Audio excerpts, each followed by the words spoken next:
And the big dark secret from the wine industry is additives. So there's 76 additives approved by the FDA for the use in winemaking.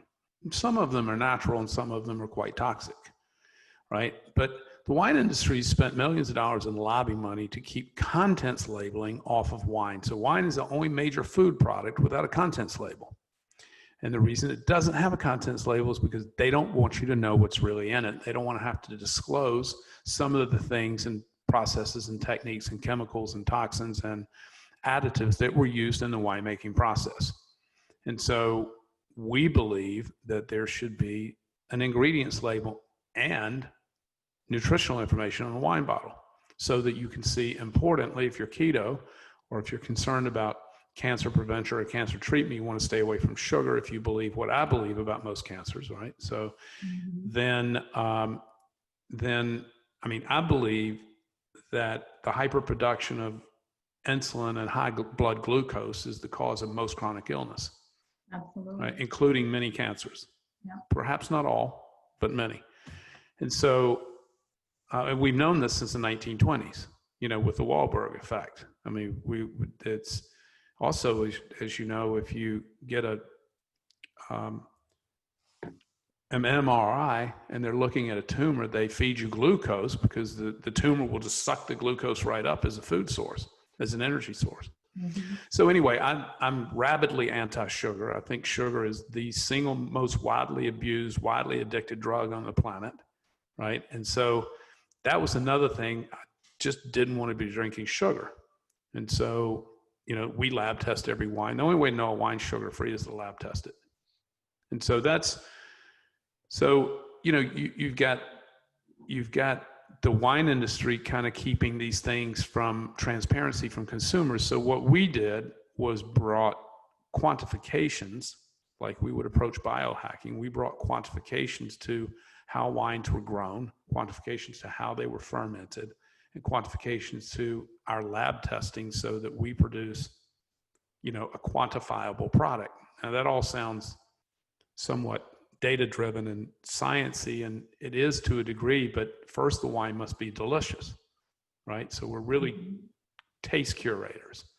So we curate these natural wines. Less than 0.1% of all wines in the world are considered natural, meaning they meet the criteria I have described. And then we have a couple of additional criteria, which is sugar-free and also lower alcohol. Not all natural wines are sugar-free. Not all natural wines are lower in alcohol. And not all natural wines are irrigation-free.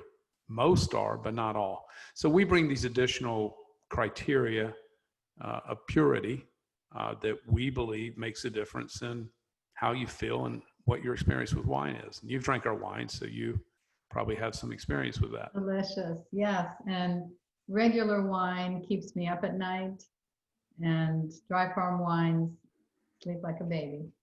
Big difference. Sleep every night on it, you know, so, and, you know, and I just don't have the same negative remnants in the morning that I have from conventional wines. I don't know why. Nobody knows why, because there's no real research out there. Nobody's funded any research to say, oh, if these things are making you feel bad, is it high sulfites? Is it these additives? Is it, sulfites are naturally occurring in any food that's fermented, right? So wine would have sulfites in it, whether you added sulfur dioxide to it or not.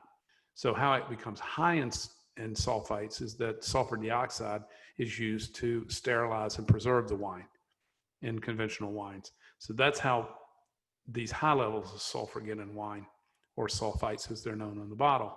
But any fermented product is going to have sulfites naturally occurring as a part of the fermentation process. So sauerkraut or anything that's fermented, yogurt, or, you know, all have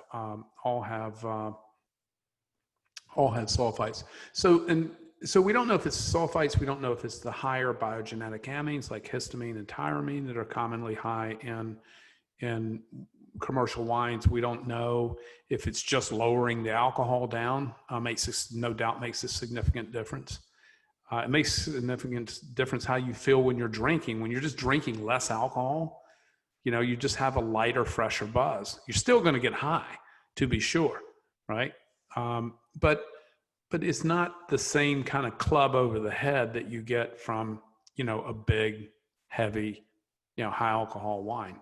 And Right. so, hundreds of thousands of people have experienced this, and email us, and everybody has a fairly consistent experience in terms of, which is why the wines are very popular.